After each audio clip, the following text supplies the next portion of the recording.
ఆంధ్ర అంటే ఏడాడుకుంది ఏంటి ఏడాడుతున్నా కదా రోజు ఎదురు ఆడుకుంటారేమో.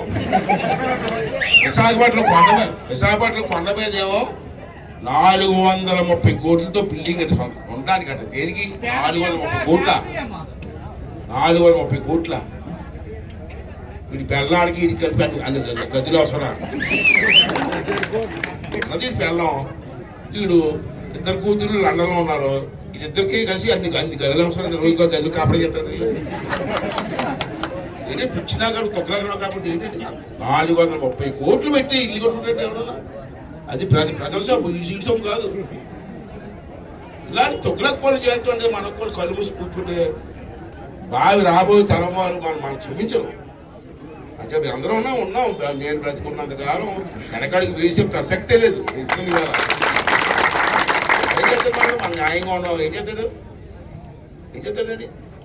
అందుకే చెప్తాను నేను గోవసించి పబ్లిక్ ఎక్కడ రావాలో సార్ చెప్తాను. 3 నెలల ప్రభుత్వం వస్తుంది.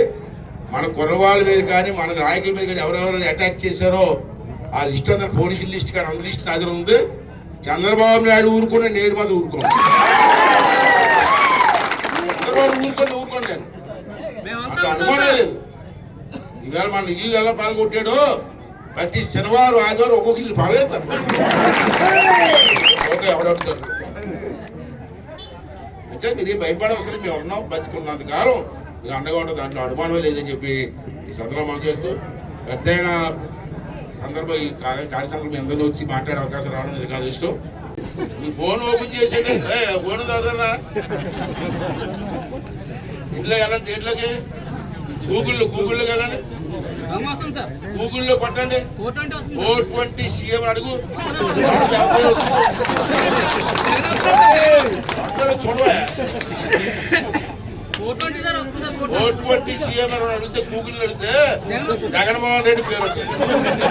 అంటే 420 నా కొడుకు మా ఆంధ్ర సీఎం మా సిగ్గుపడి అసలు లేదా చేయండి. వెళ్ళిపోతున్నాం లేదు గూగుల్. ఏదో మహేష్ బాబు సినిమా చెప్తాడు మనం అబద్ధం ఆడినా గూగుల్ అబద్ధం ఆడదు కదా. ఈ సినిమాలో ఉంది డైలాగ్. అలాగా గూగుల్లో కూడా ఇది 420 నా కొడుకులు వస్తూ ఉంటే అటువంటి పరిపాలన నా కొడుకు మనం జీవన దగ్గర చేస్తాం.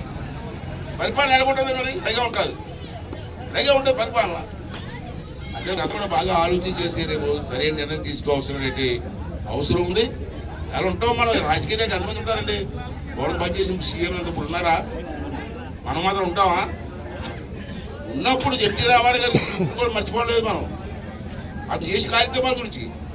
రేపు మనం కూడా పోలవరం పూర్తయి సుజల పూర్తయితే రైతులకు ఎంత ఉపయోగం అండి. చంద్రబాబు నాయుడు ఉన్నా లేకపోయినా అయ్యన బతుకున్నా లేకపోయినా మన అందరూ చచ్చిపోయాను ఎక్కడ ఉన్నా జనం మర్చిపోతారా? అటువంటి మంచి కార్యక్రమం చేయవా. ఆ డబ్బులు ఈ డబ్బులు తెగేది వీటు. గురుగారు గురునాథరావు గారు ఉన్నారు, అమ్మ నాన్నగారు ఇద్దరు అంత పేరు మీద వచ్చారు. నాకు మంచి పని చేయాలి కదా.